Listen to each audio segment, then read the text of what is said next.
Nobel group of institute મોટા હબીપુરા ડભોઈ ખાતે 31મી ડિસેમ્બરના રોજ પારિવારિક આનંદોત્સવ કાર્યક્રમનું આયોજન કરવામાં આવ્યું.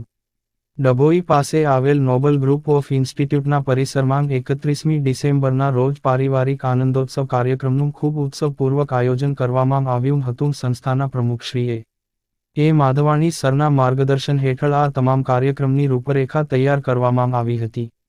જેમાં વડોદરા જિલ્લા પંચાયતના ઉપપ્રમુખ શ્રી અશ્વિનભાઈ પટેલ તથા એકલવ્ય ગ્રુપ ઓફ કોલેજીસના મેનેજિંગ ટ્રસ્ટી શ્રી ઉપેન્દ્રભાઈ રાઠવા અતિથિ વિશેષ તરીકે ખાસ ઉપસ્થિત રહ્યા હતા.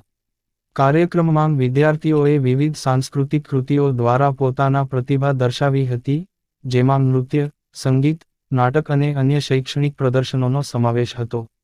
આ ઉપરાંત આનંદ મેળો અને ફૂડ ઝોન દ્વારા વિદ્યાર્થીઓ, શિક્ષકો અને પરિવારજનોને મનોરંજન સાથે સ્વાદિષ્ટ ભોજનનો આનંદ માણવાની તક મળી. આ પ્રસંગે પારિવારિક એવોર્ડ વિતરણ સમારોહ પણ યોજાયો હતો, જેમાં વિદ્યાર્થીઓ અને તેમના પરિવારોના વિભિન્ન સન્માનિત એવોર્ડ આપી સન્માનિત કરવામાં આવ્યા હતા.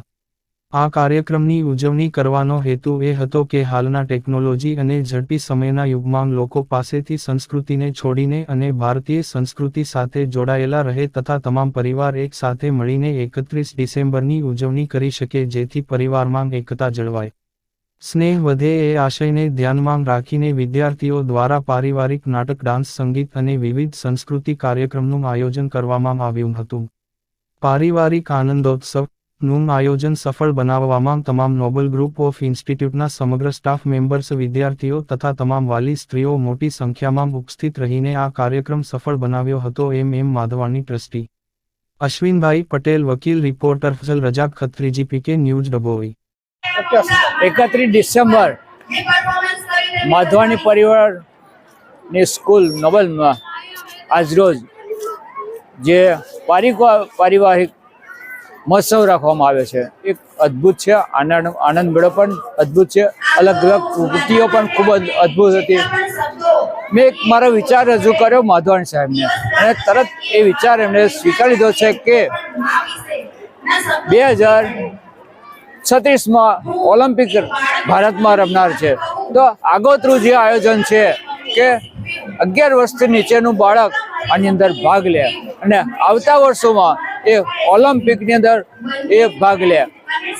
વડોદરા જિલ્લો અને તેમાં ગુજરાતમાંથી સૌથી વધુ સ્પર્ધકો અહીંયાથી આવે તે માટે જે સરકારનું આગોતરા આયોજન છે, એ આયોજનની અંદર વધુ ને વધુ બાળકો માધવાણી સાહેબની સ્કૂલમાંથી ભાગ લે એ માટે જે વિચાર રજૂ કર્યો અને એમને સ્વીકાર્યો છે.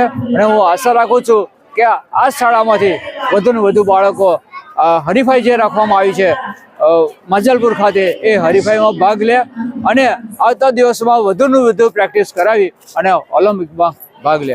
ભારત માતા કી જય. હું એ માધવાની પ્રમુખ નોબલ ગ્રુપ ઓફ ઇન્સ્ટિટ્યૂટ આજરોજ 31 ડિસેમ્બરના રોજ નોબલ ગ્રુપ ઓફ ઇન્સ્ટિટ્યૂટના આંગણે એક પારિવારિક દિવસ તથા આનંદ મેળાનું આયોજન કરવામાં આવ્યું હતું. નોબલ ગ્રુપ ઓફ ઇન્સ્ટિટ્યૂટ જે 2019માં શરૂઆત કરવામાં આવી, 150 વિદ્યાર્થીથી શરૂઆત કરવામાં આવેલી હતી. અત્યારે 1 થી 12 ધોરણ અને કોલેજમાં 2500 જેટલા બાળકો અભ્યાસ કરે છે.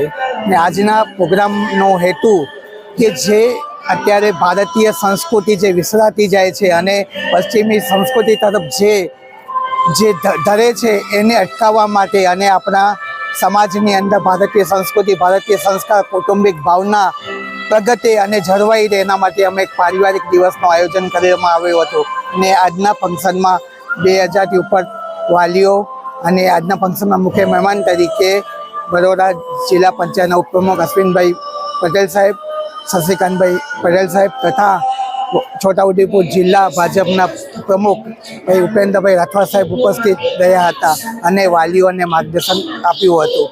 જય હિન્દ, જય ભારત.